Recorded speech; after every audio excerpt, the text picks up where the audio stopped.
Hello and welcome to today's daily अखबार analysis.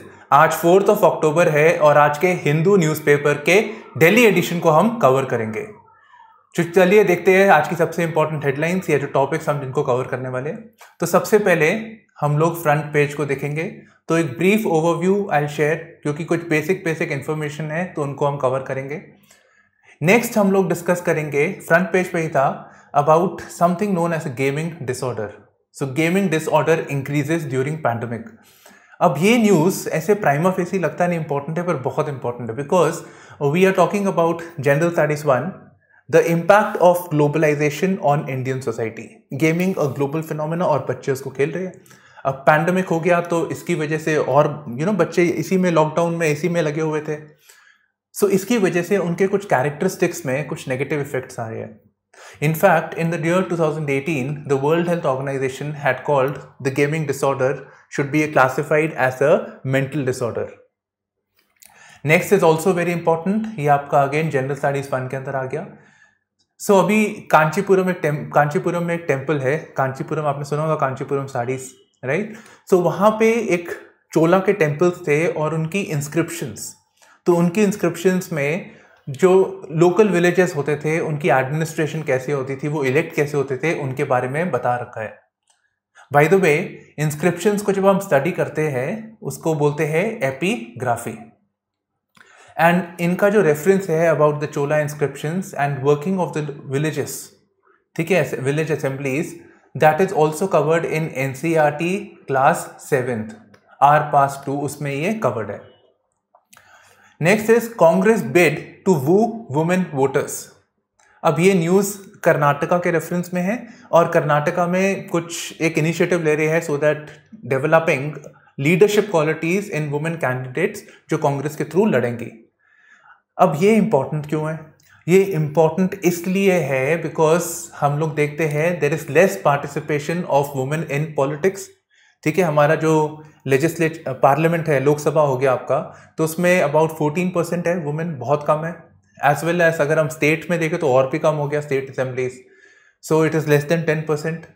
तो इस रेफरेंस में हम बात करते हैं that women should be in position of leadership somewhere down the line. This measures is very very important. और इसी रेफरेंस में हमें और ट्रेंड्स देखने को मिलते हैं इसी न्यूज आर्टिकल में about the participation of women in Indian politics.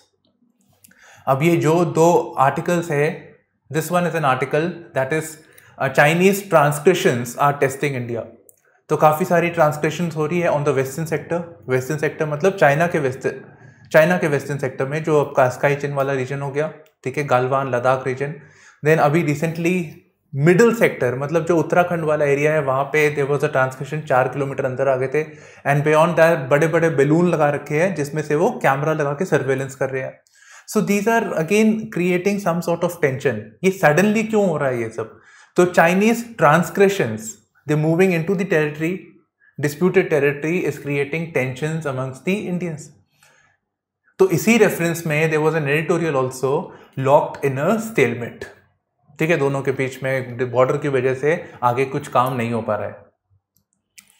NS2 ये गैस नहीं है, it is Nordic stream.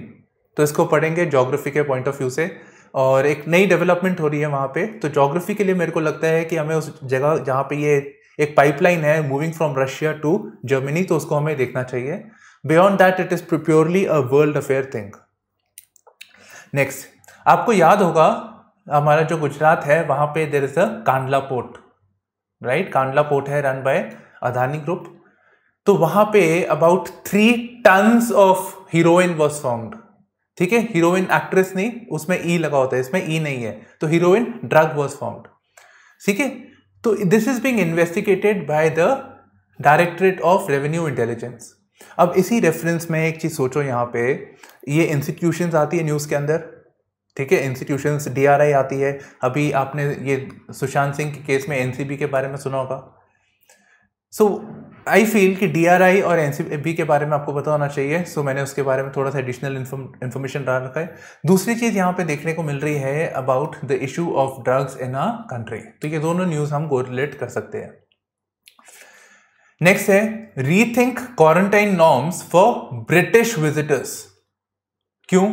Exporters ने कहा है क्योंकि काफ़ी सारे लोग हमारी कंट्री में आते हैं और फिर यहाँ से सामान उठा के ले जाते हैं अपनी जगह पे। तो वन ऑफ द सामान जो वो लेके जाते हैं that is the handicrafts.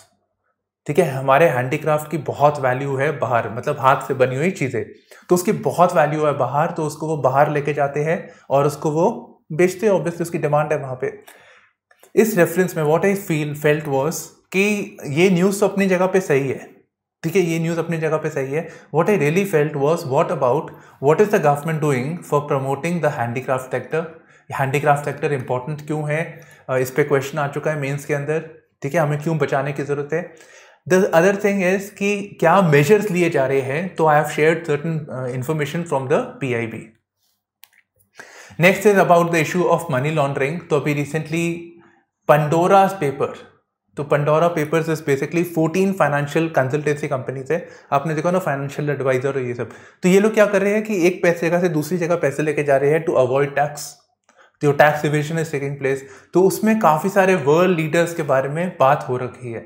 Interestingly इस न्यूज़ के अंदर पाकिस्तान के लीडर्स का ज़्यादा रेफरेंस है, इंडिया का है ही नहीं कुछ भी मेंशन। पर अभी मैं वैसे देख रहा था outside of the newspaper, so even I think Sachin Tendulkar's name is also mentioned. So this is what we are going to cover in today's news section. तो चलिए, तो अभी फार्मर प्रोटेस्ट चल रहे हैं अक्रॉस द कंट्री, राइट। अभी UP के अंदर sadly there is this incident has taken place, जहाँ पे सम मिनिस्टर, बीजेपी के मिनिस्टर के बेटे की गाड़ी थी and it rain over the car. Now अगर हम इस इशू को देखें in totality, let's forget this BJP वाला thing, this is basically an issue of a case study. ठीक है, फार्मर वाला इशू है, हमें लॉस क्यों चाहिए, रिफॉर्म्स क्यों चाहिए, that is one issue. But other thing is a case study where there is a problem and what is the policing and the political class doing about it. Somewhere down the line एक और एक issue यहाँ पे बन सकता है that there is a need for a pre legislative consultation. आपने law तो बनाया, पर लॉ बनाने से पहले जो कंसर्न स्टेक होल्डर्स है उनके साथ कंसल्टेशंस होने चाहिए कि उनके क्या क्या इंटरेस्ट है, उनके क्या क्या कंसर्न्स है, और फिर लॉ बनाना चाहिए, नहीं तो फिर ऐसे इश्यूज होते हैं। तो इसी रेफरेंस में आप देखोगे कितनी सारी जगहों में इवन ट्राइबल इश्यूज, कभी फॉरेस्ट के रेफरेंस में इश्यूज, सो आप ऐसे वाली चीज़ें देखते हो। तो pre legislative consultation is the word. Okay, so this is the Shahrukh Khan son was among those arrested. एक शिप थी, तो शिप में वो होता है ना, ड्रग्स अलाउड नहीं है, तो शिप गई, सी के अंदर गई, इंटरनेशनल वाटर्स के ऊपर, and then they have started having a rave party. तो drugs were being openly consumed, police को पता था, एनसीबी को पता था, so they raided the ship, पहले से उनको इन्फॉर्मेशन थी। दूसरी चीज आपने काफी बार सुना होगा कि भावनीपुर के अंदर, वेस्ट बंगाल के अंदर bypolls are taking place. I hope you know by now what is a bipole, right? So bipoles were taking place, and Mamata Banerjee, who had to become a chief minister, who had to become a member of legislative assembly, उनको MLA बना था, क्योंकि constitution कहता है कि उनको 6 महीने के अंदर, अगर she has to be a minister, 6 महीने के अंदर अंदर she has to get a seat in the legislative assembly। तो ये इलेक्शन जीतना उनके लिए बहुत इंपॉर्टेंट था। So ultimately now she will remain as the chief minister। Next आ गया हमारा social issue, the gaming disorder increases during pandemic. ठीक है, पैंडेमिक को हटा दो, फिर भी ये गेमिंग डिसऑर्डर तो हमारी कंट्री में है ही है। In fact it is not just in our country but across the world only. ठीक है, छोटे छोटे बच्चे हैं आजकल मोबाइल फोन पे लेके गेम खेलते रहते हैं, सारा एक्सेस मिल रखा है उनको। So and both parents are also working, so therefore बच्चों को, और ये ऑनलाइन क्लास हो गई है आजकल, तो फिर बच्चों को एक फ्री हैंड मिल गया about playing the games. Now as a result, case study के फॉर्म से बता रहा है कि एक बच्चा है जो बहुत वैसे बड़ा हंसमुख था, बातें करता था बाकियों के साथ, पर अब अपने गेम के साथ लगा रहता है, और इसके उसकी पर्सनालिटी में अफेक्ट आ गया है, उसका बिहेवियर बदल गया है। क्या बिहेवियरल चेंजेस है इन द टीनेजर? इंसोम्निया, रात को नींद नहीं आती, शायद रात को खेलते होंगे, उसके बाद सुबह भी फिर मूड ठीक नहीं रहता है, हेडेक होता है, so there are certain issues. So insomnia, withdrawal from social contacts, don't want to engage with the people, don't want to play outside, withdrawal from social contacts, they want to be with themselves so that they can play the game। तो बाद में ऐसा हो जाता है कि one feels secluded, so there are other problems that emerge eventually। So withdrawal from social contacts, academic failure and extreme anger and irritability। ठीक है, so these are certain impacts. ये सिर्फ ये बच्चे की बात नहीं है, बट ये वर्ल्ड ओवर हर एक बच्चा जो ये गेमिंग के चक्कर में पड़ा हुआ है, playing for long hours, this is a problematic solution. ठीक है, तो इसी रेफरेंस में दिस इज कंसिडर्ड, इसी रेफरेंस में there has been lot of studies being going on. तो एक स्टडी अभी रिसेंटली 2019 में निकली है, where it says, US based Limelight Networks, where it says कि इंडिया के अंदर second largest number of children are playing these games for long hours, and after that it is South Korea के बाद it is India over here. And इसी reference में it's very very important to note this point that World Health Organization categorized gaming disorder as a mental health condition in 2018. ठीक है, ये point आपको note कर लेना चाहिए, ये important है। अब इसी रेफरेंस में certain people had filed public interest litigation. ठीक है, वो बेसिकली चाहते हैं कि गवर्नमेंट कुछ करे सो दैट ये जो गेम्स की प्रोलिफरेशन हो रही है इस पर कुछ एक्शन लिया जा सके। अब इस रेफरेंस में चाइना है जिन्होंने एक लिमिट लगा दिया है कि 18 साल से जो नीचे के बच्चे हैं वो 3 घंटे ही गेम खेल सकते हैं। और इन्होंने कैसे किया, उन्होंने फोन मैन्युफैक्चरर्स को बोला या सॉफ्टवेयर मैन्युफैक्चरर्स को कि एक लिमिट लगा दे कि इससे आगे गेम ना खेल सके, तो एडिक्शन वाला जो इशू है उसको यहाँ से रिजॉल्व किया जा सके। तो आपने देखा होगा, I mean I have people have various phones, तो आई हैव अ OnePlus, तो उसमें वो क्या zen मोड करके होता है, उसके बाद वो बंद हो जाता है। वैसे मैं गेम्स खेलता नहीं हूँ, तो ये है। तो इस रेफरेंस में this question can be asked, like it has been seen in the recent times, especially in the context of the pandemic, that large number of children are playing video games or mobile based games. What is the impact of this, and discuss what measures need to be taken in this reference. तो इस lines पे एक question हो सकता है, and in fact ये नहीं, अगर हम एक ब्रॉड बेस्ड क्वेश्चन पे ले सकते हैं, लाइक एक क्वेश्चन आया था in UPSC mains, the impact of globalisation on women in India. तो ग्लोबलाइजेशन हम बेसिकली कंसिडर करते हैं that you know to and fro movement and trade के साथ कंसिडर करते हैं, वर्ल्ड इज वन विलेज। पर ग्लोबलाइजेशन के अंदर there is also the aspect of internet communication, क्योंकि internet is also social media हो गया, that is also one of the pillars of globalisation. तो इस रेफरेंस में there could be a question, एक गेमिंग के पार्ट भी, that impact of globalisation on children in India. So gaming disorder could be a point in that answer over there. ठीक है, तो इस लाइन्स पे you have to prepare this particular topic, and this I believe is very very important. ऐसे contemporary issues पे आ जाते हैं, और ऐसा नॉर्मली होता है, फिर ना एग्जाम में ऐसे आ जाता है तो जनरल सी बातें लिख के आ जाते हो, फिर मार्क्स नहीं मिलते। तो अभी प्रिपेयर कर लोगे तो बहुत फायदा रहेगा। Okay, how do you prepare this? Let me just tell you, you just have keep a notebook with you, उसमें लिखो गेमिंग डिसऑर्डर। ठीक है, हमारी कंट्री के अंदर क्या रिपोर्ट्स है, फैक्ट्स है, उसके बेसिस पे आप बताओ कि क्या extent of gaming disorder is there in the country. Then impact on teenagers, तो टीनेजर्स पे क्या इम्पैक्ट पड़ते हैं, यहाँ पे लिखा हुआ है ऑलरेडी। उसके बाद आप बताइए कि वर्ल्ड हेल्थ ऑर्गेनाइजेशन क्या कह रही है।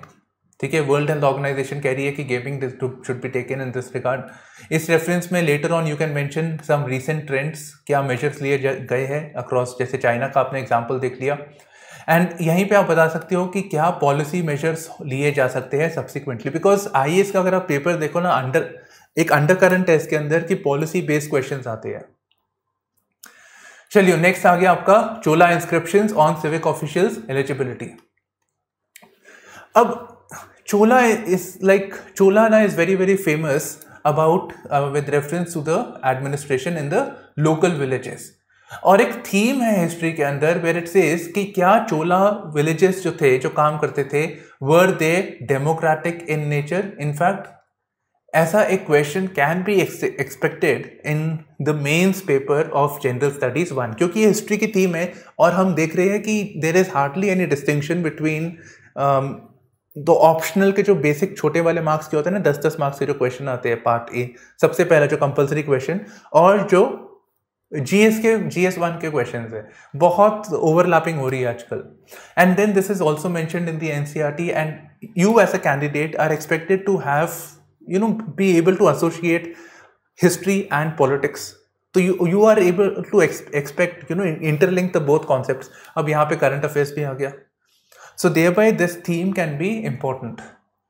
अब इस रेफरेंस में कह रहे हैं कि कांचीपुरम के अंदर एक टेम्पल है, कंतलेश्वर टेम्पल, ठीक है, उसके अंदर एक इंस्क्रिप्शन मिली है which tells us about the qualifications of members who would be members of certain committees, ठीक है, तो qualification of members of certain committees, तो इसके बारे में यहाँ पे बता रखा है।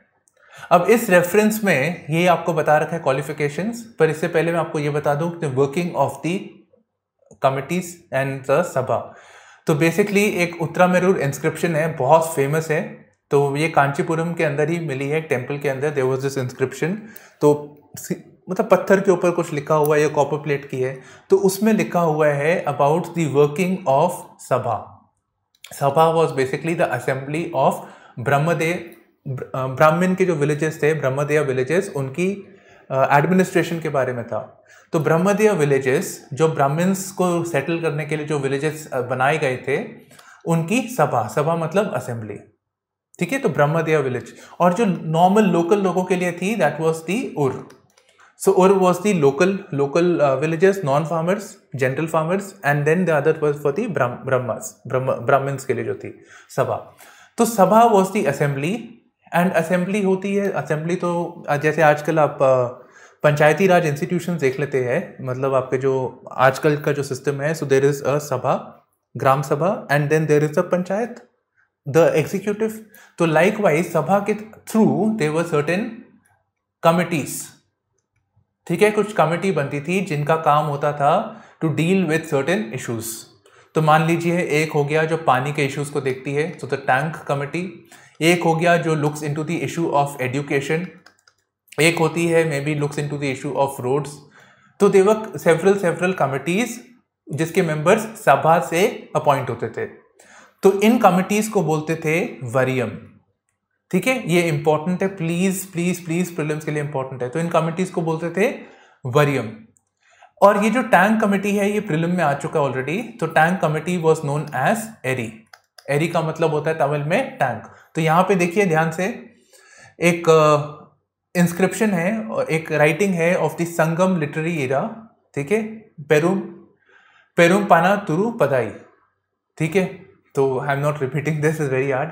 तो ये इंस्क्रिप्शन है, एंड इसके अंदर there is a reference of Thirayan eri. Eri का मतलब हो गया टैंक। तो इसकी जो कमिटीज है, ये जो कमिटीज है, इसके जो मेंबर है, इसका क्वालिफिकेशन क्राइटेरिया यहाँ पे बता रखा है। तो हमें एक दूसरे टेम्पल से भी हमें इसके बारे में पता लगा। So they have members who own land and should not have any case pending against them. They should be highly educated and should have maintained his account in a transparent manner. बाकी हमें कुछ taxation के बारे में पता लग रहा है। टैक्सेशन कितना होता था, कहते थे कि टैक्सेशन मॉडरेट था। और दूसरी चीज हमें पता लगती है वहां पे कल्टीवेशन किस चीज की हो रही थी। जैसे कि यहाँ पे लिखा हुआ है that for areca nuts only 50% tax would be collected. तो मुझे पता है कि एरेका नट्स वाज फाउंड है। इनफैक्ट एरेका नट्स कहाँ मिलते हैं, इस पे भी क्वेश्चन आ चुका है यूपीएससी में। और फिर बनाना की कल्टीवेशन होती थी, ठीक है। I hope you got this. तो 11th की क्लास 7th की हिस्ट्री एनसीईआरटी में भी इसका रेफरेंस है। नेक्स्ट आ गया Congress bid to woo women voters, ठीक है, इसके बारे में है। तो बेसिकली कर्नाटका के अंदर एक इनिशिएटिव लॉन्च कर रही है कांग्रेस पार्टी, जो जिनका एक organisational framework the state of Karnataka में अच्छा है, ठीक है। तो नए नायकी मतलब एक तरह से लीडर हो गया, ठीक है। So nayaki meaning I am a leader in all the constituencies of the state. तो हर एक कॉन्स्टिट्यूएंसी में जो लोकल जो वुमेन है, ठीक है, कांग्रेस की जो वुमेन वर्कर्स है, irrespective if she had participated in the local जो इलेक्शंस होते हैं इनके लोकल असेंबलीज के, पंचायती राज इंस्टीट्यूशंस के, तो उसमें if she has contested, if she wins और if she had lost, irrespective उनको वो ट्रेनिंग प्रोवाइड करेंगे। एक सेमिनार्स होंगे, जो भी इनके जो सिस्टम होता है, ट्रेनिंग मॉड्यूल है उसके लिए। अब यहाँ पे जो मेरे को इंपॉर्टेंट चीज लगती है beyond this, what is important is what we see is that Indian party system. याद कीजिए हमारा इंडियन पार्टी सिस्टम एक सेपरेट थीम है in general studies 2 paper. So what we see is that Indian party system में focus चल रहा है about having more participation of the women. तो एक एग्जाम्पल हमें यहाँ देखने को मिल रहा है। दूसरी चीज़ देख रहे हैं यहाँ पे, देखिए even not just in Congress but अगर आप बिहार में देखिए, जो हमारे ये जो चीफ मिनिस्टर है वहाँ पे नीतीश कुमार, उन्होंने प्रो वुमेन स्टैंड लिया है ऑन नंबर ऑफ इश्यूज। उन्होंने कहा कि प्रोहिबिशन होनी चाहिए, मतलब लिकर नहीं बेची जानी चाहिए मेरे स्टेट के अंदर, बेचे जाओगे तो आपको जेल में डाल देंगे। तो ये स्टैंड किसके रेफरेंस में है? वुमेन को सबसे ज्यादा प्रॉब्लम होती है जब आदमी दारू पीता है। So to ban the liquor, prohibition उन्होंने डाला यहाँ पे, ठीक है, और अनरीजनेबल लेवल से उसको स्ट्रिक्टनेस के साथ उसको इंप्लीमेंट किया, and that was one of the reasons why the chief minister got री इलेक्टेड। ठीक है, तो ये हमें यहाँ पे देखने को मिल रहा है। सो political parties being more sensitive to the cause of the women, somewhere down the line ultimately realization आ रही है that women constitutes 50% of the population and therefore इनका वोट मैटर करता है, इस पे फोकस देने की ज़रूरत है। तो अभी तक आप न्यूज़पेपर, वो क्या बोलते हैं जो आपके टीवी वाले होते हैं, प्रेस वाले, times now, India today, analysis देते हैं, तो उसमें कहते हैं दलित कम्युनिटी को इतना वोट मिला, दलित कम्युनिटी के इतने वोट्स आ रहे हैं, मुस्लिम, हिंदू, ये बातें करते हैं, बट कभी नोटिस किया है कि वुमेन के एस्पेक्ट पे hardly there is any focus. So this somewhere down the line shows a change in the society where women centric issues will be focused upon. तो ये चीज़ इसीलिए इंपॉर्टेंट है यहाँ पे। Now, इसी रेफरेंस में we can further build on this and say why do we need women in leadership? I have discussed this before. ठीक है, तो why do we need more women in leadership? Second, what measures are being taken to increase the participation of women in politics? हमें पता है कि the representation of women in politics is very very low. तो लोकसभा के अंदर 14% है, and जो states है, respective states, obviously it's very difficult to ascertain, but state wise हम देखें तो it is mostly less than 10%। तो कुछ कुछ स्टेट्स में 5% भी है। So somewhere something needs to be done, क्योंकि 50% पॉपुलेशन है और रिप्रेजेंटेशन इतना कम है। So what measures may be taken, what measures can be taken in this reference is important. तो उसमें आपको एक ये पॉइंटर मिल गया यहाँ पे। नेक्स्ट है Chinese transgressions are testing India. ठीक है, तो मैंने आपको शुरू में बताया था। So let's say this is India, ये आपका JNK हो गया यहाँ पे वेस्टर्न सेक्टर, ये आपका उत्तराखंड हो गया middle sector, and then the eastern sector Arunachal Pradesh वाला एरिया। तो यहाँ तो चलता ही रहता था, कुछ ना कुछ न्यूज़ में रहता था, सोशल मीडिया में वीडियोज आते थे, एक दूसरे की पिटाई कर दी। लाइकवाइज नॉर्थ ईस्ट, फिर अभी रिसेंटली गालवान इशू हुआ है, and Galwan was very very provocative, right, काफ़ी प्रोवोकेटिव था। अब देख रहे हैं कि जो सेक्टर्स जहाँ पे शांति थी, हिमाचल हो गया आपका, थोड़ा ईस्ट में उत्तराखंड हो गया, दीज एरियाज जहाँ पे शांति थी वहाँ पे भी हम देख रहे हैं there is more tension that is taking place. ठीक है, तो मिडिल सेक्टर में देयर इज मोर असर्टिवनेस। अभी recently there was entry of large number of soldiers of the PLA, that is people's liberation army. ठीक है, तो PLA जो Chinese के आर्मी का नाम है PLA, so they encroached and then they destroyed the infra of the Indian army, और फिर वहां पे साथ चले गए और बड़े बड़े बलून लगा दिए सर्वेलेंस के लिए। So these trends are increasing time and again, और इसकी वजह से the tensions between India and China are increasing, and to some extent India believes that ये ज़्यादा कर रहे हैं so that it can put pressure on India's foreign policy. Maybe it is with reference to the Quad, or maybe it is an objection of India to the issue of China-Pakistan economic corridor. तो उन सब के issues की वजह से these tensions are there. अब यहीं पे देख लीजिए आप लोग the number of transgressions which have taken place in different years. तो 2018 के अंदर there was only 326 transgressions. ठीक है, next year there were 426, अगले साल 273, and eventually in 2019 about 600 transgressions were noted. Transgression मतलब एक बंदा दूसरी जगह में चला गया। डिस्प्यूटेड है, मैप्स का प्रॉब्लम है, फिर भी पता है कि कितना टेरिटरी है, इतना आइडिया तो होता है सोल्जर्स को। अब एक रीजन इस आर्टिकल के अंदर दे रखा है that more transgressions are taking place because China does not want a Galwan like issue. ठीक है, तो गालवान लाइक नहीं चाहिए कि सरप्राइज हो जाए, तो इसीलिए ये काफ़ी सारे लोगों के साथ अंदर आ रहे हैं और बाहर जा रहे हैं, somewhere to express their claim on this territory. So this is one of the idea. अब इस रेफरेंस में आप यहाँ पे ये लोग बोल रहे हैं कि आर्मी, द इंडियन आर्मी जो मिनिस्ट्री ऑफ डिफेंस के अंदर आती है, एंड द ITBP, ठीक है, the Indo Tibetan border police force, तो ये मिनिस्ट्री ऑफ होम अफेयर्स के अंदर आती है। तो late me just right this down. तो कहते हैं कि इन दोनों के बीच में कोऑपरेशन होना जरूरी है। जो ITBP है that is basically the patrolling force, ये बॉर्डर को एरिया को देखती है, इसका काम ये है मैनेज करना, as well as certain other policing functions. और आर्मी का मतलब है वो थोड़ा पीछे रहना है। अब ये कह रहे हैं कि because army and ITBP are both deployed in this region, therefore हमारे पास ऑलरेडी फोर्स है, तो दोनों को साथ में सिनर्जी के साथ काम करना चाहिए। बट प्रॉब्लम यहाँ पे आ जाती है the differences between the MoD and the ministry of home affairs. तो इस रेफरेंस में नेवरदलेस आईटीबीपी के ऊपर आर्मी को ऑपरेशनल कंट्रोल दे रखा है, but somewhere still there is lack of synergy, therefore there is improper, जैसे कुछ होते हैं ना फंक्शंस, मिलिट्री एक्सरसाइज करते हो ताकि जब एक्चुअल अटैक होगा आप उस पर प्रिपेयर्ड रहो।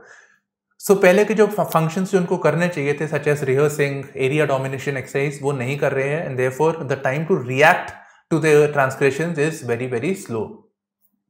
तो ये इश्यूज के बारे में यहाँ बता रखा है। अब इसी रेफरेंस में देयर इज दिस एडिटोरियल, ठीक है, तो ये आपका एडिटोरियल है यहाँ पे। So India China need to restore normalcy along the border before cooperation on other issues. So basically China कह रहा है अभी नॉट जस्ट दोनों diplomats India and China directly engage कर रहे हैं, but they are speaking in different places, और वो इंडिया और चाइना के बारे में आपस में बात कर रहे हैं। So China is basically accusing India for कि ये इनकी फॉरवर्ड पॉलिसी है, और जो गालवान इशू हुआ था वो इनकी वजह से हुआ था। इंडिया कह रही है कि जो चाइना का प्रोवोकेटिव बिहेवियर है जिसकी वजह से ये टेंशन्स बढ़ी है रीजन के अंदर। अब रिसेंटली चाइना के जो इन्वॉय टू इंडिया मतलब एम्बेसडर हो गए सुन विडोंग, ठीक है, सन विडोंग, उन्होंने कहा है कि ठीक है ये बॉर्डर इश्यूज है चलते रहेंगे, हमारे जो बाकी एरियाज ऑफ कोऑपरेशन है हमें उस पर भी काम करना चाहिए। कौन से एरियाज है? Such as the issue of tackling the pandemic, concerns about terrorism in the region, the issue of Afghanistan, and beyond this economic cooperation, having some sort of treaty between both the countries। तो इन areas पे काम करने की जरूरत है। Climate change भी हो गया, ठीक है, तो काफी सारे इश्यूज हैं जिन पे हम काम कर सकते हैं। इंडिया बोल रहा है कि आप अपना गोल पोस्ट चेंज कर रहे हो, rather than talking on the real issue जो इतना बड़ा प्रॉब्लम हो रखा है, आप बात कर रहे हो कि हमें आगे के इश्यूज के बारे में देखना चाहिए, तो you are shifting the goal post. So at this moment India is very very assertive कि आपको अभी कुछ भी करना है, हाँ बहुत सारे इश्यूज हम डील कर सकते हैं, पर सबसे पहले आप बॉर्डर रिलेटेड इश्यूज को मैनेज कीजिए, ठीक है, and there is a need to build trust between the Indian side and the Chinese side so that normalcy can be there, and then we can work on other issues. So let's see what happens subsequently, hopefully everything would be good. Next is NS2, a win win proposition। Let me just explain this through the map only, right? आपके पास ये editorial है, if you want you can just take a screenshot of this. Just take a screenshot. Okay. What is Nordic Stream 2? Nordic Stream 2 is basically जो Russia है ना, Russia is basically energy rich country, and जो Germany European side है वहाँ पे थोड़ा energy का deficit है, तो इनके पास specially oil and gas energy surplus है। So what Russia is doing, even though Germany और वेस्टर्न यूरोपियन कंट्रीज के साथ इनकी बनती नहीं है, even then they are having some sort of an economic cooperation. Russia को एक मार्केट चाहिए अपने रिसोर्सेज को बेचने के लिए, उनको पैसे चाहिए इन रिटर्न, ठीक है, और जर्मनी को एनर्जी चाहिए। So what they are doing is there is a Nordic stream that goes via, so this is going under sea के नीचे जाते जाते it is reaching Germany. So this was Nordic stream, जिससे युग काम चल रहा था पहले से।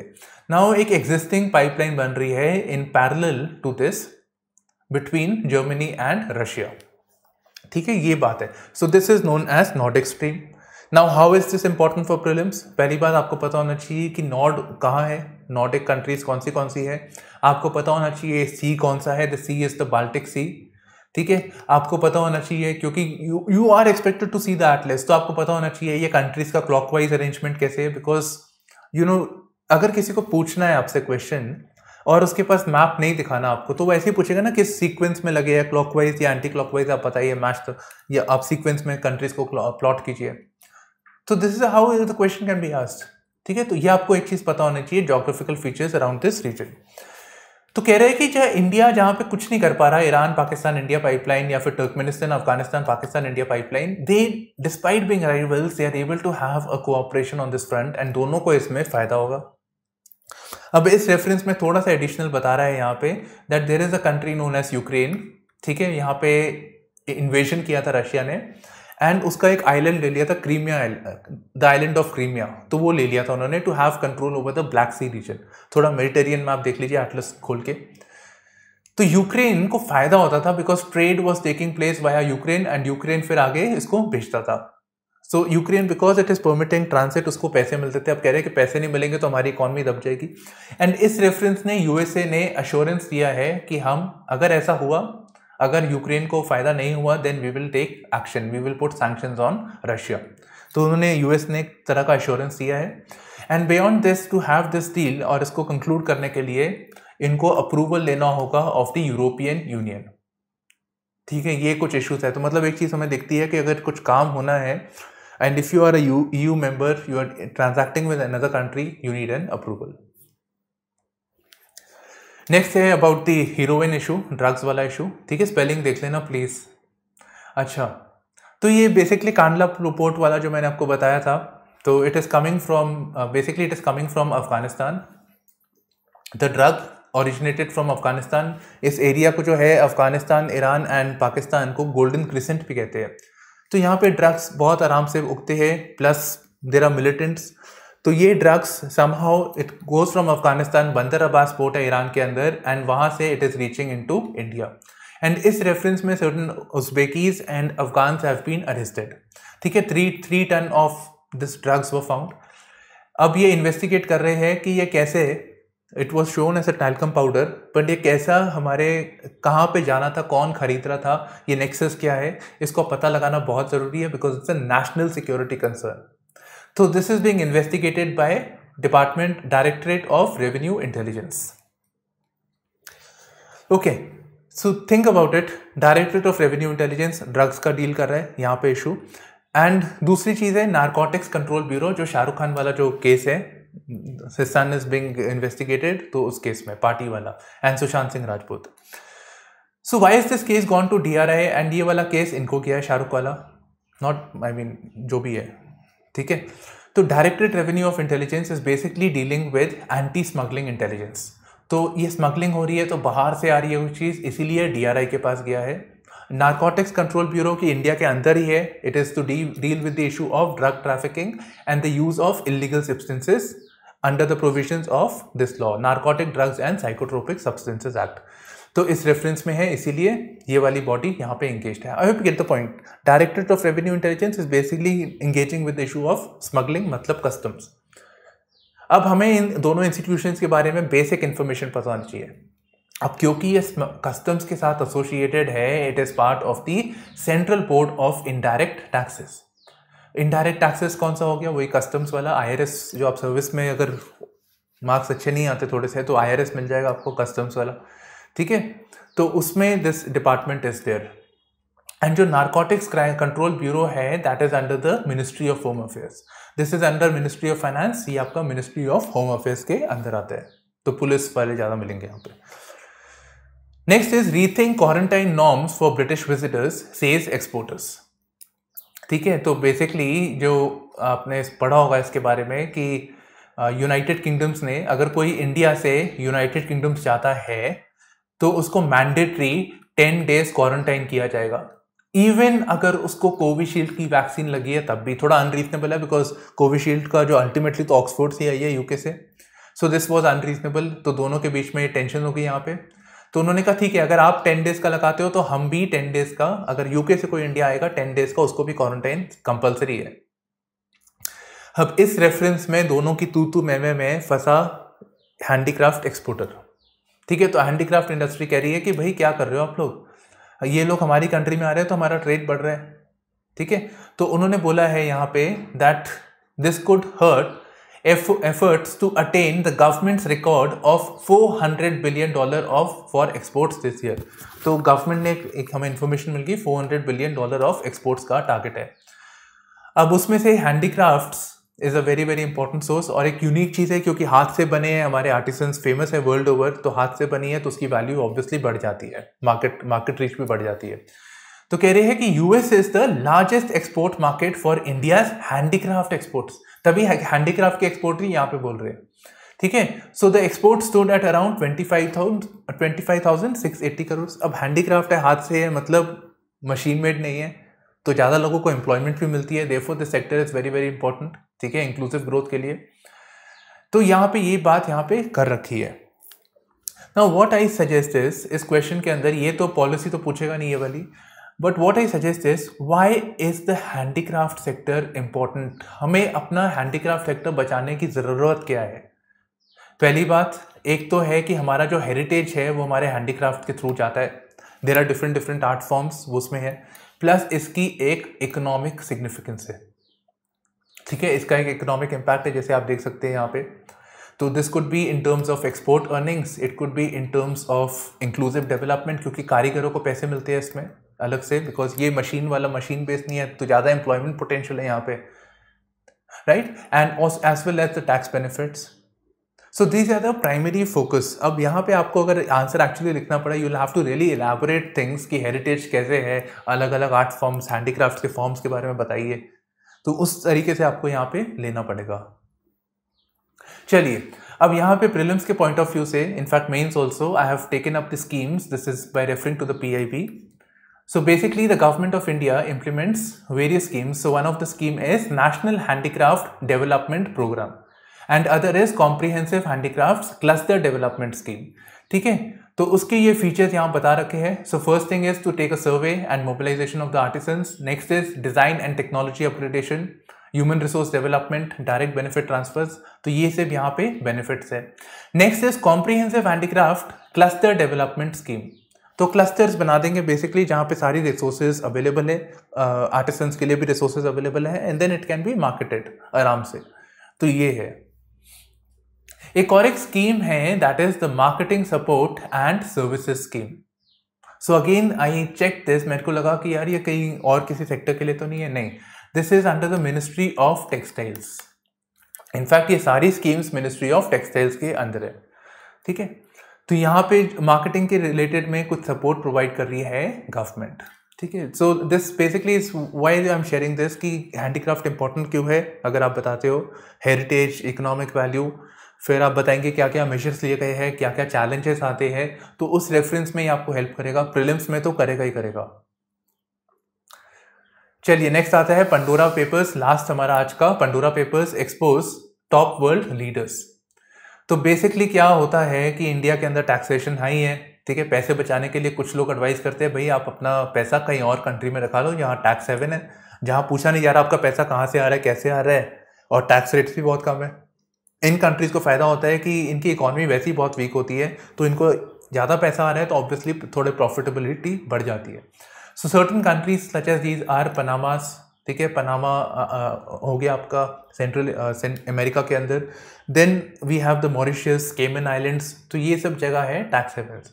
तो देखा जा रहा है that even the world leaders जो who champion the cause of money laundering, money laundering का जो इशू है, टैक्स एवेशन का, वो भी अपना पैसा इधर से उधर कर रहे हैं, even king Abdullah of Jordan, ठीक है। So this basically deals with the issue of the money laundering and tax aviation, तो ये एक अलग से इंपॉर्टेंट थीम हो सकती है एक्चुअली, इस पे क्वेश्चन आ चुका ऑलरेडी।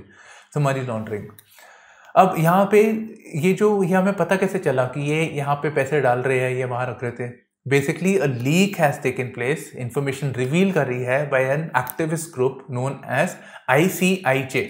तो ICIJ standing for international consortium of investigative journalist, ठीक है। तो this is a media consortium, इन्होंने आइडेंटिफाई किया भाई ये पैसे है, पूरा रिसर्च वर्क किया और फिर पब्लिक डोमेन में इंफॉर्मेशन डाल रहे हैं, तो इससे क्या होगा, लोगों को पता चलेगा अपने लीडर्स के बारे में और डिमांड करेंगे action. So this is what they are covering over here, ठीक है। ICIJ के one can ask a question also कि is it a body associated with the United Nations, multilateral organisations, इस लाइंस पे भी क्वेश्चन एक आ सकता है। So it's basically a not for profit organisation या civil society group. So this is all we have in this particular analysis, right? Thank you for streaming in to Daily Akhbar Analysis with me, Shubhashish Singh Rehal. Bye bye, take care and all the best. And do attempt these questions, the things that I have told you in this session.